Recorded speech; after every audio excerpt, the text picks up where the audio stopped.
안녕하세요. 청소년 개발 및 평가. 오늘 첫 학습을 시작하도록 하겠습니다. 먼저 청소년의 이해에 대해서 살펴보도록 할게요. 인간 발달 단계에서의 청소년을 먼저 살펴보도록 하겠습니다. 생물학적 측면에서 신체적, 생리적 발달, 이 부분에 있어서는 성장이 폭발적이다. 그리고 남자 아이들 같은 경우는 안드로겐, 여자 아이들은 에스트로겐이라는 성징이 출현을 하기도 합니다. 이것을 우리 보통 오이디푸스 콤플렉스, 엘렉트라 콤플렉스 해서 많이 들어보셨죠? 그리고 신체적 변화에 따른 자아관이 또 형성되기도 합니다.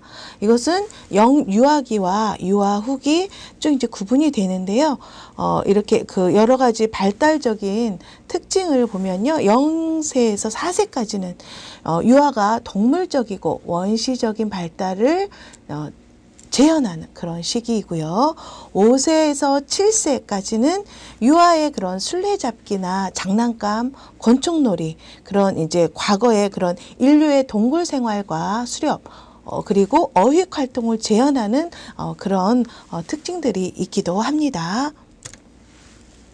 그리고 이제 아동기에 들어와서는요, 8세에서 13세로 이제 연령을 구분을 하기도 하는데요. 이때의 특징은 인류가 인간으로서의 그런 특징과 야만적인 특징을 동시에 가지고 있었던 시기로서 아동이 그런 야영 시대의 삶을 재현하는 시기다 해서 이 시기에는 연습과 훈련을 통하여서 읽고 쓰고 말하는 그런 기술들을 획득하는 시기다라고 합니다. 이제는 신체적 변화에 따른 그 중에서 청소년기를 살펴보는데요.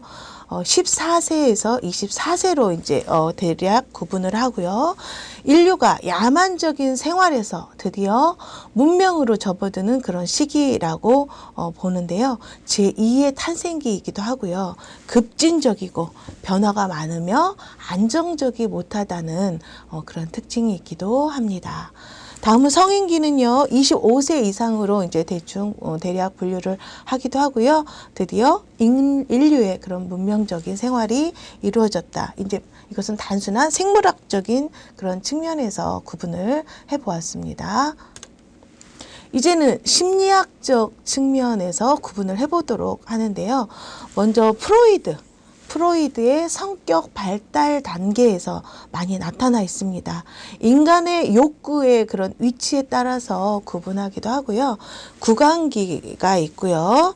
그 다음에 학문기, 배설을 통한 쾌감을 느끼는 그런 학문기, 그리고 남근기가 있습니다. 그래서 아까 말씀드린 남자아이는 뭐 오이디푸스 콤플렉스가 있고 여자아이들은 엘렉트라 콤플렉스가 있는 이런 특징들을 가지고 있기도 합니다. 그리고 이제 잠복기, 성에 대한 욕구가 철저히 억압당하는 그런 시기이고요. 생식기는 이제 11세 이후로 다시 성적인 욕구가 생기는 그런 시기로 해서 프로이드의 그 성격 발달 단계의 그 구분을 보고 계십니다. 다음은 이제 설리반의 사회성 발달 단계 측면에서 보는데요. 이것은 바로 사회적인 상호작용을 중심으로 해서 단계를 나누었습니다. 1단계는 영아기입니다. 2단계는 유아기로서 성인에게 인정받고 싶어하는 그런 시기이기도 하죠. 3단계는 아동 전기로 해서, 그리고 4단계는 아동 후기로 해서 이런 연령이 있고요. 이렇게 협동심과 경쟁심을 배우기도 하고 친밀한 그런 동성 친구의 욕구가 발생되기도 하는 시기로 사회적인 상호작용을 중심으로 해서 나누어 보기도 했습니다. 다음은 5단계에 드디어 청소년 전기 단계가 있는데요. 12세, 14에서 17, 그리고 또 뭐 18세 이렇게 연령을 구분하기도 했고요.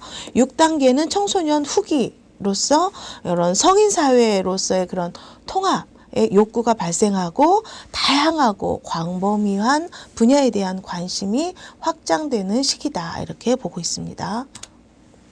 다음은 에릭슨입니다. 이제 에릭슨이라는 학자는 사회 심리적인 발달 단계로 구분을 했습니다. 그래서 영아기 때는 기본적인 신뢰감 대 불신감, 이런 식의 특징이 있고요.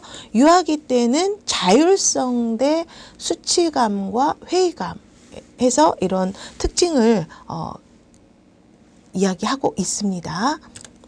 다음은 유아 후기입니다. 유아 후기는 주도성 대 죄책감의 이런 단계로 나뉘는데요. 자신의 행동을 스스로 주도하려고 하는 그런 시기적인 특징이 있고요. 아동기는 근면성 대 열등감으로 특징을 설명을 하는데요.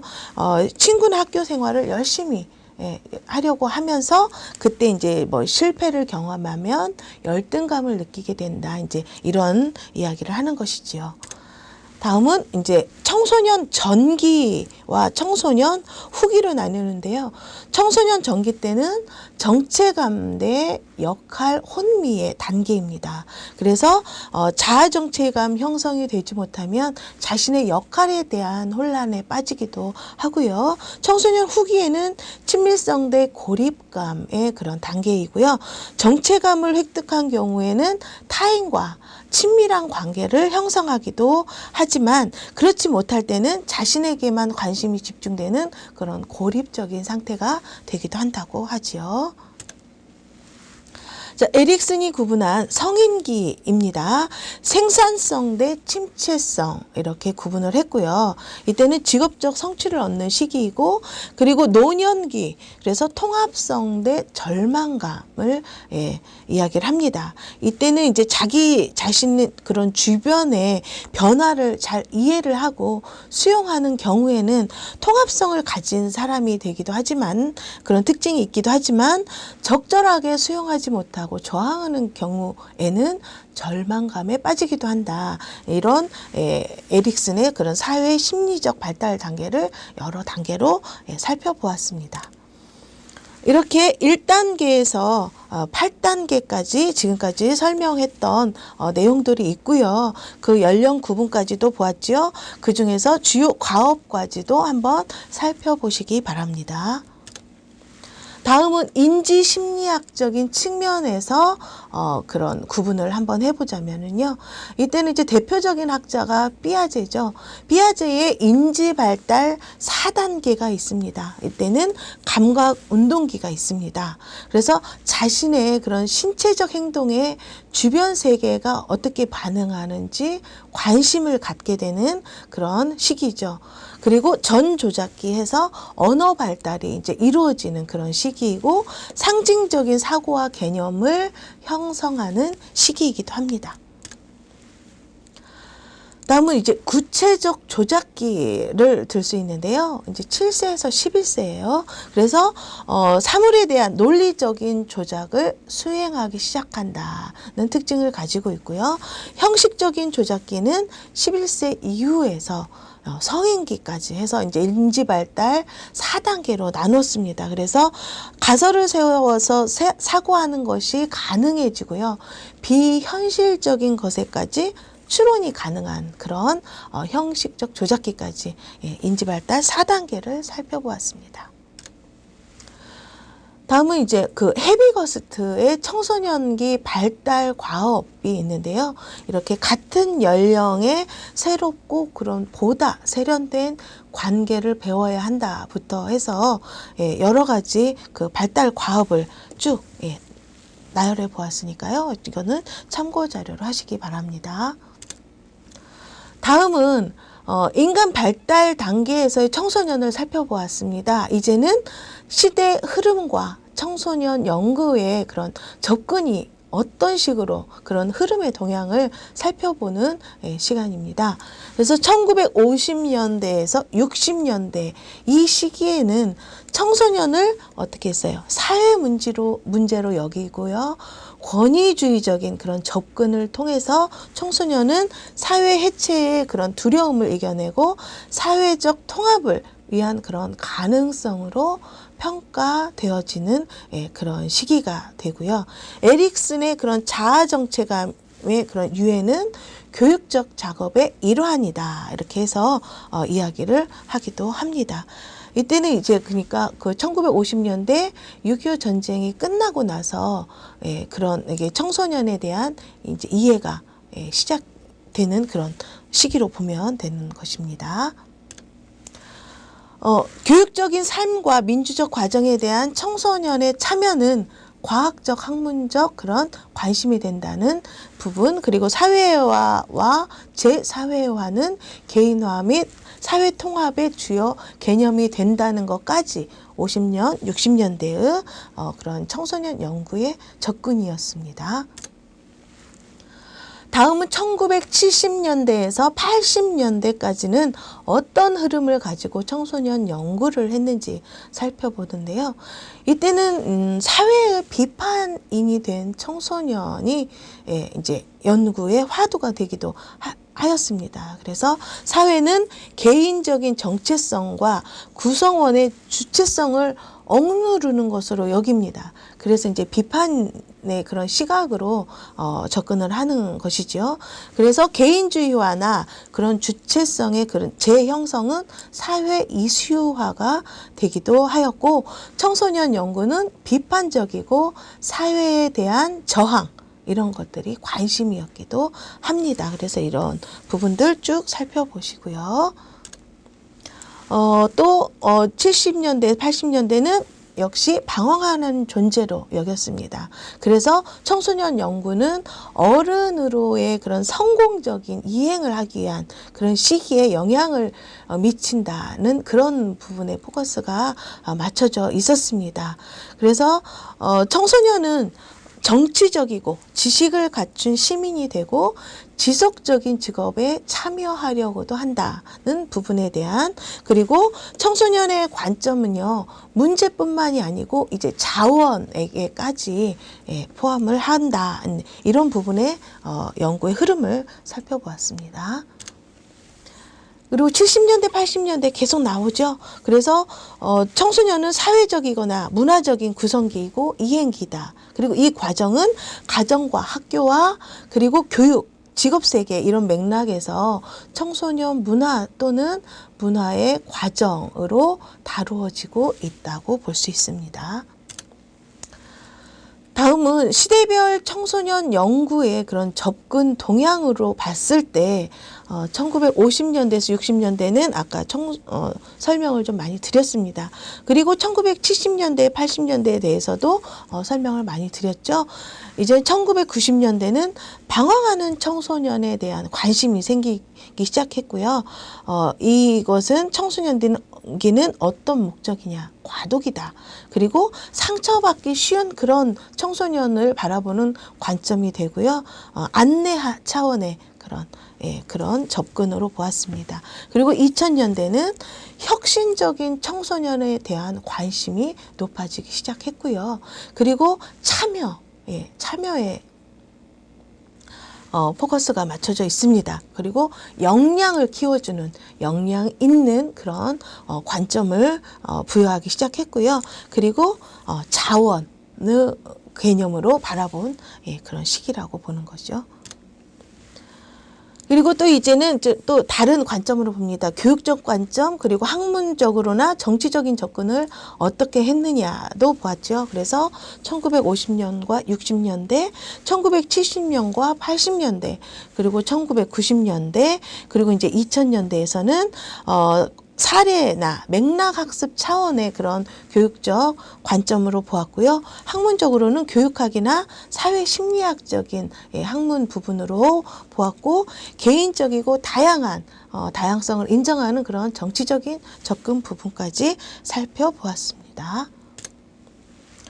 다음은 지식 기반 사회에서의 그런 교육 패러다임이 어떻게 변화했는지 그 부분을 살펴보도록 하겠습니다. 먼저 교육 패러다임이 어떤 식으로 변화할까를 보았을 때는 먼저 왜 청소년이 중요한가, 그것을 살펴보아야 되겠죠. 정보기술을 가장 잘 따라할 수 있는 그런 디지털 시대의 천병이다. 그래서 청소년이 중요하다 이렇게 보는 거고요. 청소년은 거미줄 같이 얽혀있는 그런 복잡한 네트워크 속에서 유연하게 길을 잘 찾아갈 수 있는 그런 네트워크 사회의 가장 유능한 정보원이다. 이런 중요성을 이유로 보았고요. 또 수없이 다양한 그런 인종과 문화가 부딪히는 그런 현재의 그런 지구촌 사회에서의 자신의 정체성을 유지하고 그리고 자연스럽게 외국인들과 상호작용하고 또 가장 잘 어울릴 수 있는 글로벌 시대의 개척자다라는 그런 차원에서 중요하고요. 저출산 고령화 시대의 청소년들이야말로 어떻게 되겠어요? 바로 이제는 사회적 활력을 높일 수 있는 고령사회의 그런 발전의 원동력이다, 동력이다. 이런 차원으로 청소년의 중요성을 살펴봤습니다. 이제는 학문적인 차원에서 청소년 학의 중요성은 어떤 것들이 있는지 살펴보면은요.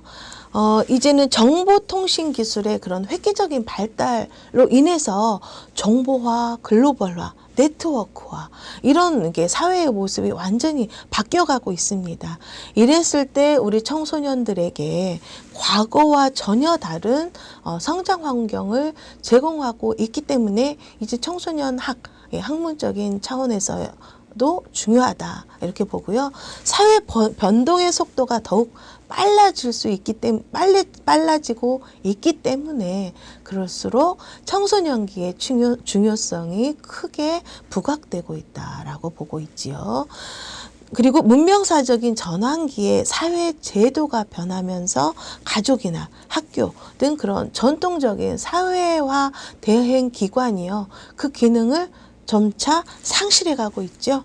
그리고 정보 지식의 그런 발달과 더불어서 지식, 정보와 사회가 도래하고 있기 때문에 중요하고 21세기에 세계적으로 거대한 흐름 중에 하나는 고령화이다. 그렇기 때문에 또 우리 청소년 학이 그 발달 단계를 거치면서 넘어가기 때문에 중요하다라고 보고 있습니다.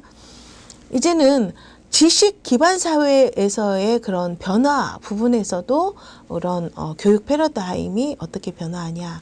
농경 중심 사회, 산업 중심 사회, 지식 기반 사회 이런 사회 구조적 흐름이 있다는 것이죠. 그거에 따라서 변화를 해야 되고요.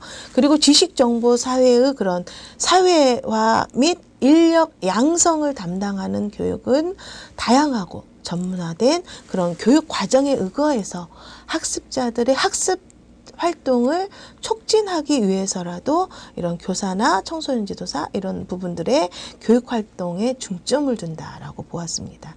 그리고 지식이나 정보 전달에 단순히 그런 것들에 주력하기보다는 청소년들이 획득한 정보를 바탕으로 해서 지식의 그런 구성에 그런 초점을 맞춰야 한다. 이래서 지식 기반 사회에서의 변화에서도 교육 패러다임의 변화 부분을 살펴보았습니다. 그러면 사회적 변화에 따른 양상들을 조금 정리를 해보았습니다. 아까 말씀드린 농경사회, 산업사회, 지식정보사회 이런 그 흐름에 따라서 주요 산업과 핵심 가치들이 무엇이 있으며 생산 형태는 어떤 것들이 있고 그리고 노동의 형태 또한 어떤 것들이 있는지 쭉 살펴보시기 바랍니다. 그리고 의사결정하는 것, 그리고 변화 속도, 주요 역량, 인재상, 교육 부분에 있어서까지도 이 농경, 산업, 지식, 정보사회 그 흐름에 맞춰서 어떤 식으로 변화하였는지 쭉 과정을 살펴보시기 바랍니다. 이제는 학교 교육으로 끝나지 않고요. 평생 요람에서 무덤까지죠. 평생학습으로 가는 그런 교육 패러다임의 변화이기도 합니다. 이제는 교육 중심에서 학습 중심으로 확대한다. 이렇게 보시는데요. 학습 중심으로 확대하는 청소년의 학습 행위는요. 3가지 유형으로 분류합니다. 그래서 형식 교육과 비형식 교육 그리고 무형식 교육 이 3가지 부분에 대해서 살펴보겠습니다. 형식 교육은 주로 학교에서 이루어지고 비형식 교육은 학교 밖의 그런 시설이나 제도 등에서 이루어지고요. 무형식 교육은 어디에서나 이루어지기도 합니다. 그리고 이런 것들에 대한 다양한 특징들을 한번 쭉 살펴보시고요.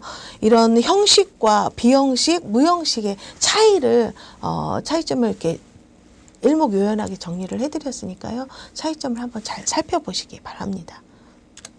어떤 차이가 있는지도 살펴보시고요. 이렇게 의무 강제적인 그리고 자발적인 거에서 똑같은 자발적인데 비형식과 무형식의 차이는 또 의도적인 학습이냐 뭐 우발적인 학습이냐 뭐 이런 식으로 이런 거는 이제 대체적으로 비인증죠. 그리고 대체적으로 비연속적인데 무형식 교육에서는 거의 다 이제 비인증적이고 비연속적이다. 이런 차이들을 쭉 살펴보시면 되겠습니다. 다음은 청소년 프로그램의 이해입니다. 그래서 청소년 프로그램 개발 및 평가 과목을 학습함에 있어서 가장 중요한 개념 정리가 이제 먼저 되어야 되겠죠. 그래서 청소년 프로그램의 개념에 대해서 살펴보는데요.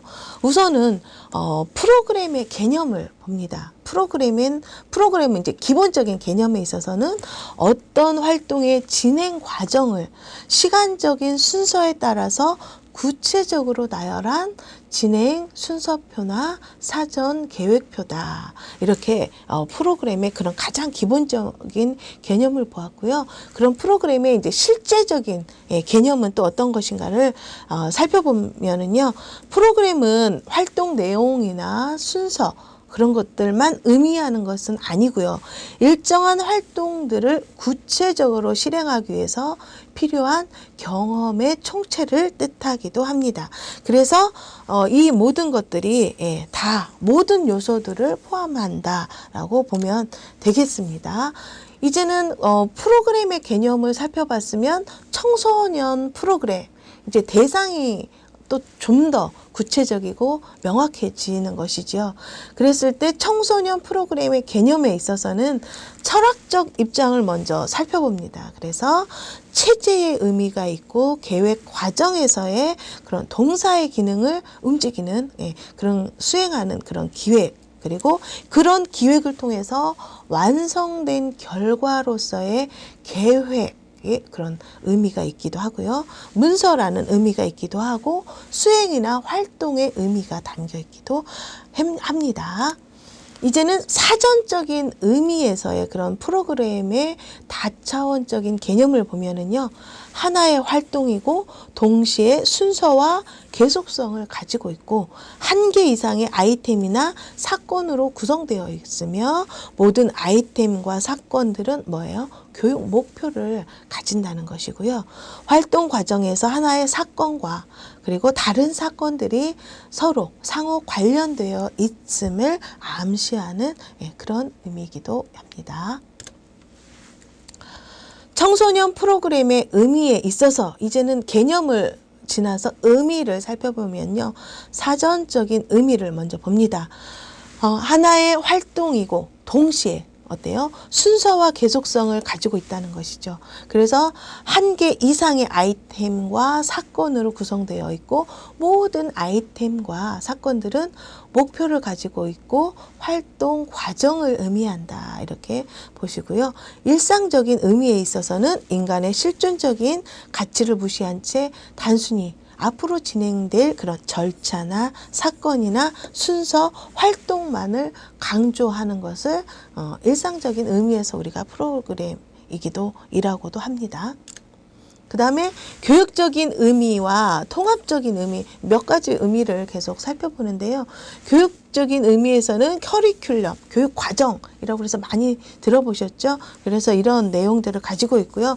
통합적 의미에 있어서는 교육 내용이나 교육 방법, 그리고 교육 활동, 교육 매체가 하나로 통합된 그런 교육적인 실체로 규정한다라고 학자가 이야기하기도 했습니다. 다음은 청소년 프로그램의 개념에 있어서 청소년 프로그램은요. 이렇게 여러 가지 의미가 담겨 있죠. 그것을 어떻게 해요? 청소년의 성장 그리고 발전을 위한 그런 청소년의 육성의 개념이 담겨 있다라고 보시면은요. 다음은 청소년 지도로 연결이 되는 것이죠. 그래서 청소년들의 전인적인 성장을 돕는 조직적인 활동들이다라고 보시면 되겠습니다. 그렇다면 청소년 지도는요, 청소년 지도 프로그램을 실행하고 운영하는 과정이다라고 한다면 일반적인 개념에 있어서는 청소년 지도자가 청소년들에게 지도해야 할 그런 내용과 방법을 체계적으로 구조화한 것이다. 그리고 청소년의 입장에서 해석을 한다 보면 청소년들이 지도자의 그런 지도 하에 갖게 되는 모든 경험과 활동들의 집합이다라고 보시면 되겠습니다. 다음은 청소년 프로그램의 특성과 기능을 살펴보도록 하겠습니다. 청소년 프로그램의 특성입니다. 이 특성도 좀 많이 적어 드렸습니다. 그래서 단순히 제가 이제 읽어드리고 설명해드리는 것보다 이런 자료를 통해서 더 많은 학습을 하실 수 있기를 바라고요. 청소년 프로그램의 특성은 청소년 지도의 목적과 목표의 효과적인 달성을 위한 수단적인 성격인데요. 프로그램은 그 자체가 목적이 아니고 청소년 지도의 효과적인 목적을 달성하기 위한 수단으로 본다라고 보시면 되겠습니다. 그래서 청소년 프로그램은 순간순간 나오는 게 아니라 계획되어진 활동이다라고 보시면 되겠습니다. 그리고 지도의 결과보다 과정이죠. 프로세스, 지도 과정에 초점이 맞춰줘야 한다는 것입니다. 청소년들이 프로그램을 경험한 이후에 어떤 변화를 가져왔는가에 초점을 두는 것보다는요, 어떻게 해요? 프로그램에 참여하는 동안 얼마나 의미 있고 만족스러운 그런 경험을 했는가에 초점을 두고 프로그램을 설계해야 합니다. 그리고 청소년 지도 프로그램의 그런 평가의 준거는요, 효과성과 효율성, 매력성, 요 세 가지들이 있는데요. 약간의 차이들이 있습니다. 이 차이들을 잘 살펴보시기 바랍니다. 그리고 청소년 프로그램의 특성을 더 마저 살펴보면요. 청소년 지도 활동을 변경, 개선시키는데 도움을 주고요.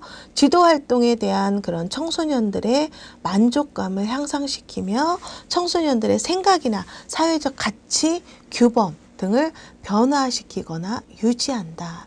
이런 거고요. 그리고 청소년들 사이에서의 그런 상호작용을 촉진시킨다. 그리고 정서적인 그런 긴장과 갈등을 완화시키고요.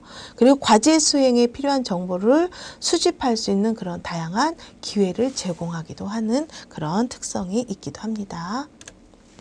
다음은 청소년 프로그램의 기능을 살펴보면은요, 이렇게 좀 다양한 기능이 있습니다. 그리고 이렇게 7가지 기능을 있는데요. 쭉 보시면 이렇게 청소년 집단의 풍토를 수정하고 청소년 집단 내에 다양한 바람직한 효과를 불러일으키기 위해서 자체 활동을 변경시키는데 도움을 주고, 이렇게 이제 여러 가지 기능들을 다 우리가 할 수 있도록 이 프로그램 개발에 확실하게 영향을 줄 수 있는 그런 기능들을 살펴보시고요. 다음은 청소년 프로그램의 개발입니다. 그래서 청소년 프로그램 개발의 개념, 이제는 청소년 프로그램의 개념을 살펴봤었잖아요. 이제는 청소년 프로그램의 그런 개발은 무엇이냐 는 그런 개념을 살펴보면은 구조적인 측면을 먼저 살펴봅니다. 프로그램 개발의 개념에 있어서는 이제 좁은 의미의 의미와 그리고 넓은 협의의 의미와 광의의 의미인데요. 프로그램 계획만으로 이해할 수도 있기도 하고 프로그램 계획과 프로그램의 운영까지 포함하기도 하는 그런 것을 이야기하기도 합니다. 구조적인 측면에서는 프로그램의 범위는요, 프로그램의 기획, 그리고 프로그램의 설계, 프로그램의 마케팅, 프로그램의 실행, 그리고 프로그램의 평가 등의 그런 범위를 볼 수 있으십니다. 그럼 먼저 프로그램 개발입니다. 프로그램 개발은요, 이렇게 일정한 절차에 따라서 적절한 순서대로 프로그램을 설계하기 시작하는데요. 그 프로그램을 청소년에게 제공을 해서 최종적으로 그 효과를 평가한 후에 다시 새로운 그 차기 그 과정, 그 프로그램에 대한 그런 거를 개정할 수 있는, 수정 보완할 수 있는 또 그런 일련의 과정이 되기도 한다는 것이지요. 이 프로그램의 개발은 프로그래머가 프로그램을 효과적으로 개발하기 위해서 프로그램을 기획하고 시행하고 그리고 평가를 하는 그런 모든 활동의 순서나 차례로 규정되는 이런 일련의 과정이기도 합니다. 그리고 프로그램 개발의 그런 범위 분류도 살펴보시고요. 그럼 행위적인 측면에 있어서 프로그램 개발자의 역할과 행위를 살펴보면은요, 계획이란 무엇일까요? 기술적으로, 합리적으로 순서화된 그런 절차를 말하고, 논리적으로 종합적인 과정이거나 혹은 이를 잽싸게 처리해 나가는 그런 정치적인 그런 과정이다라고 보시면 되겠습니다. 프로그램 개발은 이제 여러 학자들이 이야기하죠. 프로그램 개발은 프로그램 개발자가 권력 관계에 의해서 그런 구조화된 조직체적 상황 속에서 관심사를 협상하는 그런 사회적인 활동이라고 보고요. 새로운 개념을 한번 쭉 살펴보시고요. 청소년 지도사들이 그럼 행하는 실천적인 역할에 대해 부분에 대해서도 한번 쭉 살펴보시기 바랍니다. 다음은 현상적인 측면에서 보면은 프로그램 개발의 총체적인 현상이라고 보는데요. 활동의 주체자인 청소년과 청소년 지도사 사이에 그런 상호작용의 그런 내용을 창출하거나 선정하거나 조직하거나 그리고 개발하는 행위 등이 다 이렇게 총체적으로 사진 촬영하듯이 표현된 그런 것이고요. 청소년과 청소년 지도사의 그런 상호작용 내용은 어때요? 학습자인 청소년의 성장과 발달은 물론 그들의 그런 문제 해결에 실질적인 그런 도움이 되는 유용한 지식과 정보를 말하기도 합니다. 그리고 청소년에게 그런 필요한 의미 있는 그런 지식과 정보 그리고 활동 거리를 창출하고 이 중에서 프로그램 속에 포함시킬 내용들을 그런 합리적으로 선정하거나 논리적으로 조직하거나 이런 것들을 통틀어서 개발의 개념으로 볼 수 있겠습니다. 다음은 프로그램 개발의 그럼 성격은 무엇이냐를 봤을 때 청소년 기관의 그런 적응과 혁신 기제로 인해서 변화를 창출할 수 있는 그런 전략적인 차원이 될 수도 있고요. 청소년 집단과 지역사회 그런 또 환경 변화 등이 있을 수 있고 연속적인 집단적인 의사결정의 과정이기도 하고요. 그리고 청소년 단체나 기관 대표 이런 부분들이 청소년의 그런 요구와 필요를 확인, 분석하기 위한 그런 공동의 노력이기도 하다. 그리고 청소년 단체나 기관의 성장 전략을 돕는 그런 피드백의 수단이기도 한다는 것이죠. 그리고 청소년 프로그램 개발이란 청소년 기관의 그런 적응 기제고 혁신 기제로서 청소년 기관의 변화 창출의 전략이기도 하고 그리고 개개인의 행동 변화뿐만이 아니고 청소년 집단의 그런 변화를 지향하고 또는 청소년을 둘러싼 지역사회나 환경을 변화시키는 목적이 있기도 합니다. 그리고 계속적인 집단적인 의사결정 과정이기도 합니다. 예. 여러 계층의 사람들이 복잡한 절차와 단계에 공동으로 참여하는 집단 활동으로서 그런 하나의 체제로 간주될 수 있다. 그리고 아까 피드백 수단까지 이야기를 했습니다.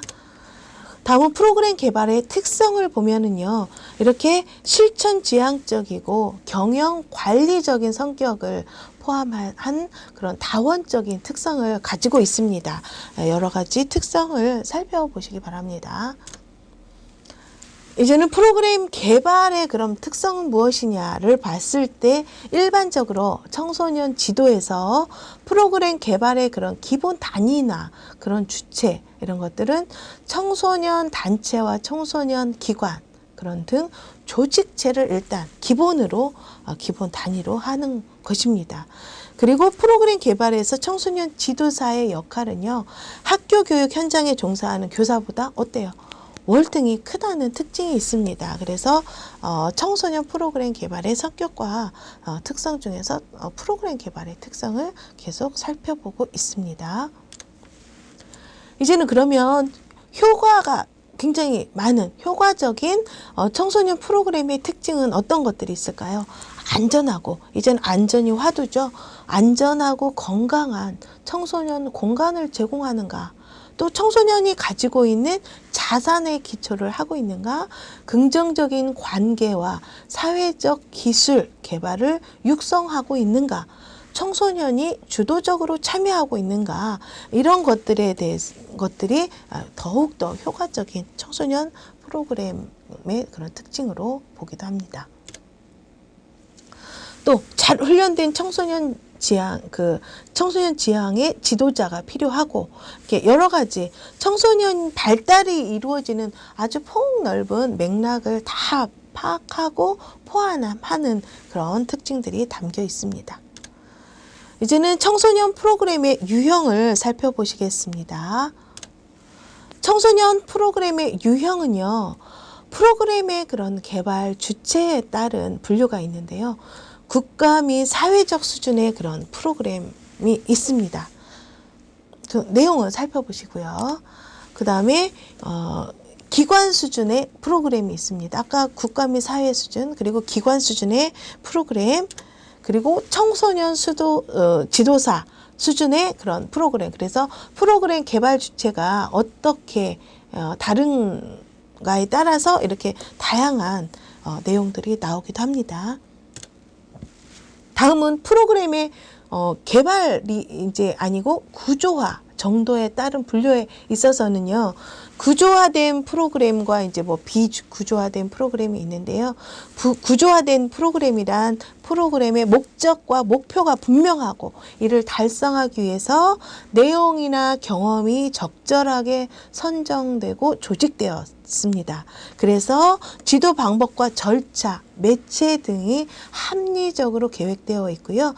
평가 전략과 피드백 과정까지도 명확하게 제시되어 있는 것을 말하기도 합니다. 그래서 구조화된 프로그램은 전문화, 체계화된 그런 프로그램을 의미하기도 합니다. 그렇다면 비구조화된 프로그램은 단순한 행사 진행표나 일정표 같은 것을 이야기도 합니다. 그래서 비구조화된 프로그램은 나름대로 가치는 있습니다만 청소년 지도의 전문성과 지속성을 확보하고 신장시키는 데에는 다소 적합하지 못하다, 그런 이야기를 할 수가 있겠습니다. 이제는 프로그램의 구성 범위에 따른 그런 분류인데요. 단위 프로그램입니다. 단위 프로그램에서는 청소년 지도를 전개하는 데 기준이 되는 가장 작고 기본적인 프로그램이다. 또 이런 여러 가지 특징들을 보시고요. 연속적인 그런 프로그램에 있어서는 하나의 주제를 여러 개의 그런 내용으로 나누어서 이를 일정한 순서에 따라서 지속하는 프로그램이다 해서 이렇게 쭉 내용들을 보시기 바랍니다. 그러면 이제 프로그램의 구성 범위에 따른 분류에 있어서 연속 프로그램의 그런 구성의 기본 원리는요, 초보적인 활동에서 복잡하고 어려운 활동, 구체적이고 세부적인 활동에서 추상적이고 일반적인 활동이고요, 부분 활동에서 전체적인 활동을 다루는 그런 기본 원리가 있습니다. 구성 범위에 따라서 통합 프로그램이 있습니다. 그래서 연속 프로그램과의 차이는 통합 프로그램의 구성 요소들은요, 서로 독립되는 개별 내용인데 그게 서로 모순되지 않고 하나의 목표를 향해서 효과적으로 결합되어 있다라고 보시면 되겠습니다. 이제는 통합이 아닌 종합 프로그램입니다. 구성 범위에 따른 분류예요. 그래서 종합, 부분별 프로그램이 각각 그런 고유한 목표와 성격을 유지하면서 어떤 연결의 원칙이나 그런 공통적인 문제, 상호 관심적인 그런 영역 하에서 그 연계성을 합리적으로 조합한 총괄성을 가진 프로그램이다라고 이야기할 수도 있습니다. 이렇게 오케스트라처럼 그런 여러 유형의 일질적인 프로그램들이 한 구조 속에서 각 활동을 다양하게 전개하는 그런 하나의 종합적인 기능을 하는 그런 구조적 통합의 형태를 말하기도 합니다. 다음은 청소년 지도에 따른 분류가 있는데요. 여러 영역이 있습니다. 그래서 자세한 내용은 쭉 살펴보시고요. 자연 체험활동 프로그램, 체육활동 프로그램, 그리고 예능활동 프로그램, 과학활동 프로그램, 봉사활동 프로그램, 예절 수양활동 프로그램,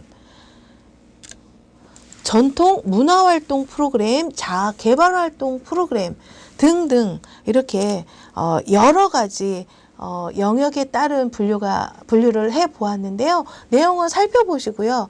그 중에서 우리가 청소년활동진흥법에 또 더 구체적으로 이제 9가지 영역으로 제시되어 있기도 합니다. 그래서 건강보건활동, 과학정보활동, 교류활동, 모험, 개척활동, 문화, 예술활동, 그리고 영역별로 활동도 자세히 보시고요.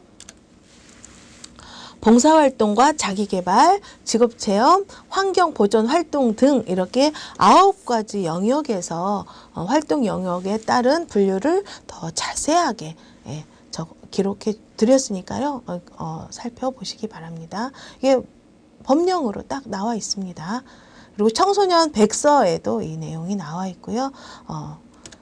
그리고 기타 유형에서 지도 대상인 청소년 집단의 그런 유형에 따른 분류해서 뭐 학생 청소년이냐, 근로 청소년이냐, 비행 청소년이냐, 무진학 청소년이냐에 따른 그런 집단 유형에 따른 분류가 있고, 청소년 지도의 목적에 따른 분류가 있기도 하고요. 청소년 활동 주체에 따른 분류를 유형별 분류해서 살펴보기도 하죠. 그리고 청소년 활동 형태에 따른 분류가 있기도 하고요. 청소년 활동 방법에 따른 분류가 있기도 하고, 이렇게 다양한 유형별 분류를 살펴보았습니다. 다음은 청소년 프로그램과 지도자입니다. 이 부분에 있어서는 우리가 청소년 개발에 있어서 청소년 지도자의 역할인데요.